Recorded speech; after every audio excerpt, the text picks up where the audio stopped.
Doctor Mohan Varghese. തുടക്കത്തിൽ ഞാൻ സൂചിപ്പിച്ചു, ഒരു പതിറ്റാണ്ടിനിടെ ഇത്രമേൽ ശക്തമായ ഭാഷയിലുള്ള ഒരു പ്രതിപക്ഷ നേതാവിൻ്റെ സ്വരം കേൾക്കേണ്ടി വന്നിട്ടില്ല നരേന്ദ്രമോദിക്ക്. അതിൻ്റെ കാരണം മറ്റൊന്നുമായിരുന്നില്ല, അവിടെ പ്രതിപക്ഷ നേതാവ് എന്ന പദവിയിലേക്ക് എത്തുന്ന തരത്തിലുള്ള ഒരു അംഗബലം സൃഷ്ടിക്കാൻ പ്രതിപക്ഷ പാർട്ടികൾക്ക് സാധിക്കാതെ പോയി എന്നതാണ്. അതിനെല്ലാം പകരം വീട്ടുന്ന തരത്തിൽ ആയിരുന്നു രാഹുൽ ഗാന്ധിയുടെ കഴിഞ്ഞ ദിവസത്തെ പ്രതികരണം. ഇന്ന് രാജ്യസഭയിൽ പ്രധാനമന്ത്രിക്ക് മണിപ്പൂർ അടക്കം പരാമർശിച്ചെങ്കിലും പോകേണ്ടി വന്നുവെങ്കിൽ ആ പ്രതിപക്ഷത്തിൻ്റെ ഉയർന്ന ശബ്ദമാണോ അതിന് കാരണം? അങ്ങനെ വേണം കരുതാൻ. പ്രതിപക്ഷത്തിൻ്റെ സ്വരം ലോക്സഭയിൽ മാത്രമല്ല രാജ്യസഭയിലും വ്യക്തവും ദൃഢവും ആയി ഉയരുന്ന കാഴ്ച നമ്മൾ കഴിഞ്ഞ 2-3 ദിവസങ്ങളായി കണ്ടു.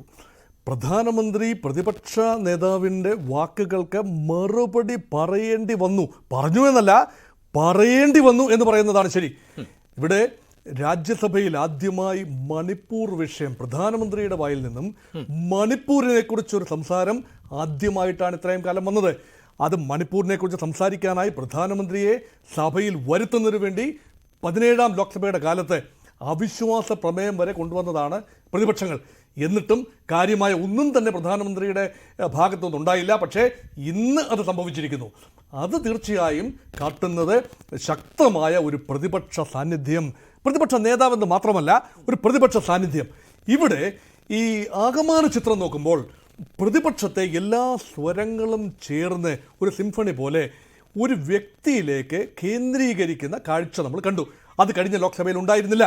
16ാം ലോക്സഭയിലും 17ാം ലോക്സഭയിലും ഇല്ലാതെ ഇരുന്ന ഒരു സവിശേഷതയാണ് 18ാം ലോക്സഭയിൽ രാഹുൽ ഗാന്ധി പ്രതിപക്ഷത്തിന്റെ മൊത്തം സ്വരമായി കോൺഗ്രസ് പാർട്ടി. അതായത് ഇപ്പോൾ ഇന്നലെയാണെങ്കിൽ പ്രധാനമന്ത്രി മറുപടി നൽകുമ്പോൾ ഏതാണ്ട് 2 മണിക്കൂറിലധികം 2 മണിക്കൂർ 16 മിനിറ്റാണ് അദ്ദേഹം സഭയിൽ സംസാരിച്ചത്.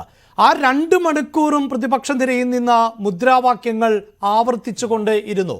രാജ്യസഭയിലേക്ക് എത്തുമ്പോൾ അവിടെ അംഗങ്ങളിൽ വലിയ മാറ്റമൊന്നുമില്ല. കഴിഞ്ഞ സമ്മേളന കാലയളവുമായി പരിശോധിക്കുമ്പോൾ പൊതുവെ അംഗബലവുമായി ബന്ധപ്പെട്ട അഭിപ്രായ ഭിന്നതകൾ ഉള്ള ഇടമാണ്.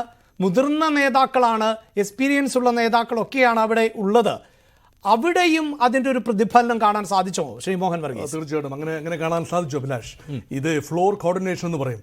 ലോക്സഭയിൽ ഫ്ലോർ കോർഡിനേഷൻ നോക്കൂ, 234 അംഗങ്ങളാണ് പ്രതിപക്ഷത്തിനുള്ളത്. പ്രതിപക്ഷമല്ല, ഇന്ത്യ മുന്നണിക്കുള്ളത്. ഇതിലൊന്നും പെടാത്ത ഏതാനും ആളുകളുമുണ്ട്.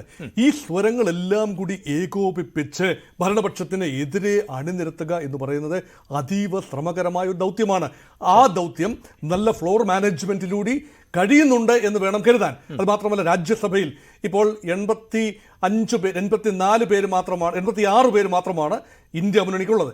ഇപ്പോൾ ബിജു ജനതാദളിന്റെ 9 MP ഉൾപ്പെടെ കഴിഞ്ഞ ദിവസം വോക്കൌട്ടിൽ പ്രതിപക്ഷത്തോടൊപ്പം ചേർന്നപ്പോൾ വേണമെങ്കിൽ പറയാം 95 പേര് ഇപ്പോൾ പ്രതിപക്ഷത്തായി മാറി എന്ന് വേണമെങ്കിൽ പറയാം. അവിടെയും അതൊരു പക്ഷേ വിഷയാധിഷ്ഠിതമായ പിന്തുണ ആകാൻ സാധ്യതയുണ്ട് അല്ലേ? അത് രാഷ്ട്രീയമാണ്, അതിന്റെ പിന്നിൽ രാഷ്ട്രീയമുണ്ട്. കാരണം ബിജു ജനതാദളിന് ഒരിക്കലും BJP-നെയും മുൻകാലത്തേതുപോലെ പിന്തുണയ്ക്കാനാവില്ല, വിട്ടുനിന്നുകൊണ്ട് സഹകരിക്കാനുമാവില്ല. അത് ഒറീസയിലെ രാഷ്ട്രീയമാണ്. പക്ഷേ ഇവിടെ ആ ബെറ്റർ കോർഡിനേഷൻ എന്നത് വളരെ വ്യക്തമാണ്. അത് മാത്രമല്ല, ഈ 2 അമേരിക്കൻ പ്രസിഡൻഷ്യൽ തെരഞ്ഞെടുപ്പിന്റെ മാതൃകയിൽ, അമേരിക്കൻ എന്നല്ല ഏത് പ്രസിഡൻഷ്യൽ തെരഞ്ഞെടുപ്പിന്റെ മാതൃകയിൽ 2 വ്യക്തികളിലേക്ക് എല്ലാ കണ്ണുകളും എല്ലാ അറ്റൻഷനും ഫോക്കസ് ചെയ്യുകയാണ്.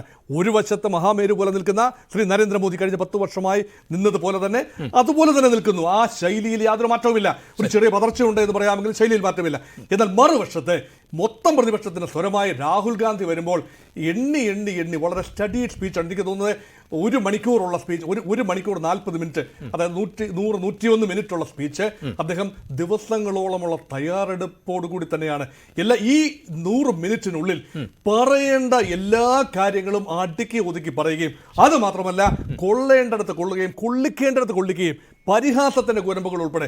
അത് പ്രധാനമന്ത്രിയെ മാത്രമല്ല സ്പീക്കർ ഓം ബിർളയെ പോലും വെറുതെ വിടാതെ പരിഹാസത്തിന്റെ കുരമ്പുകൾ ഉൾപ്പെടെ രാഹുൽ ഗാന്ധിയുടെ ഭാഗത്തുനിന്നുണ്ടായി എന്ന് പറയുമ്പോൾ ഒരു പ്രതിപക്ഷ നേതാവ് എങ്ങനെയാണോ ഉജ്ജ്വലമായി പെരുമാറേണ്ടത് അത് തന്നെ രാഹുൽ ഗാന്ധി ചെയ്തു. അതിനെതിരെയുള്ള ഭരണപക്ഷത്തിന്റെ ഒരു ഡിഫൻസിൽ പുതുമയൊന്നും ഉണ്ടായിരുന്നില്ല. കാരണം നരേന്ദ്രമോദി നിറം കെട്ട പ്രകടനമൊന്നും ഞാൻ പറയില്ല, പക്ഷേ അത് ചോദിച്ച ചോദ്യങ്ങൾക്ക് എല്ലാത്തിനുമുള്ള മറുപടി ആയിരുന്നില്ല.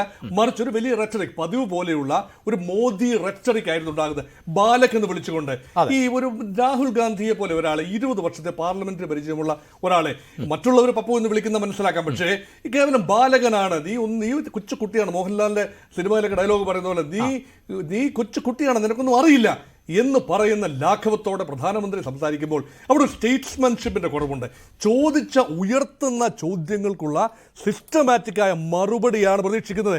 അത് എണ്ണം സഹിതം, കണക്ക് സഹിതം, സ്റ്റാറ്റിസ്റ്റിക്സ് സഹിതം മറുപടി നിർത്തുന്നതിന് പകരം നീ ബാലകൻ പറയുന്നതിന് ഇത്രയൊക്കെ വില കൊടുത്താൽ മതി എന്ന് പറഞ്ഞ് തുച്ഛീകരിച്ച് കാണുന്ന ആ ഒരു നിലപാടിയും ഒരുപക്ഷെ നിരാശയുണ്ടാക്കുന്ന കാര്യമാണ്.